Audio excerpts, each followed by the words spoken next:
బౌద్ధ మతానికి, జైన మతానికి మధ్య వ్యత్యాసాలు పరిశీలిద్దాం. బౌద్ధ మతం.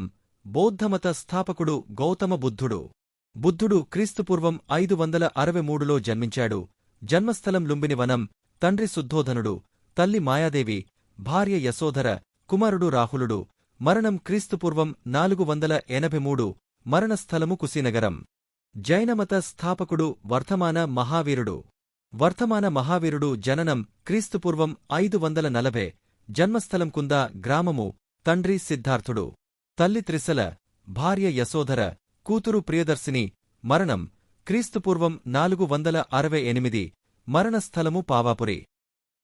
గౌతమ బుద్ధుని బిరుదులు: సాక్యముని, తథాగతుడు, అంగీరసుడు. బౌద్ధమత పవిత్ర గ్రంథాలు: త్రిపీఠకాలు. బుద్ధుడు భగవంతుని ఉనికిని గురించి మౌనం వహించాడు. బౌద్ధమతానికి, వైదిక మతానికి చాలా భేదము కలదు. బౌద్ధమతము ఆత్మను గుర్తించలేదు. తాత్విక విషయాలను బుద్ధుడు తక్కువ చర్చించాడు. వర్ధమాన మహావీరుని బిరుదులు: నిర్గ్రంథుడు, కేవలుడు, హరిహంత్. జైనమత పవిత్ర గ్రంథాలు: అంగాలు. మహావీరుడు భగవంతుడు లేడని చెప్పాడు. జైన మతానికి, వైదిక మతానికి సన్నిహితముగా వ్యవహరించింది. మహావీరుడు తాత్విక విషయాలను చర్చించాడు. జైన మతము ఆత్మ ఉనికిని తెలిపింది. బౌద్ధమతంలో నిర్యాణం అంటే జీవితం నుండి దూరంగా ఉండడం అని అర్థం. బౌద్ధమతంలో దేవుని ప్రసక్తి తేలేదు. బౌద్ధమతంలో మోక్షం సాధించడానికి అష్టాంగమార్గాన్ని అవలంబించడం. బౌద్ధ మత చిహ్నాలు: బుద్ధుని జననం, తామరపుష్పం, మహాభి నిష్క్రమణం, గుర్రం, సంబోధి, బోధి వృక్షం, ధర్మచక్ర పరివర్తనం, చక్రం, మహాపరినిర్యాణం, స్తూపం. జైనమతములో నిర్యాణం అంటే శరీరం నుండి ఆత్మ వేరుపర్చడం.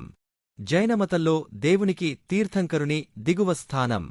జైనమతంలో మోక్షం సాధించడానికి త్రిరత్నాలను, పంచసూత్రాలను ఆచరించాలి.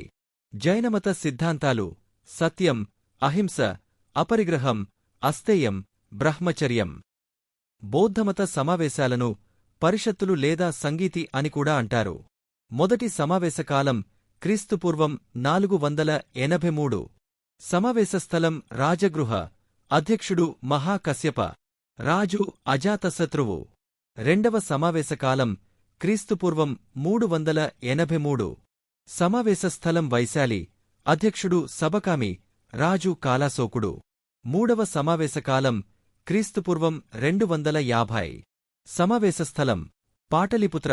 అధ్యక్షుడు మొగలిపుత్త తిస్సా, రాజు అశోకుడు.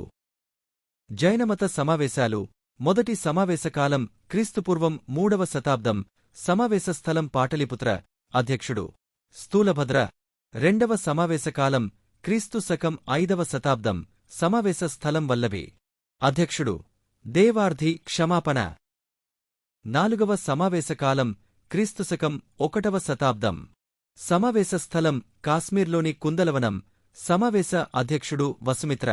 సమావేశ ఉపాధ్యక్షుడు అశ్వఘోష, రాజు కనిష్కుడు.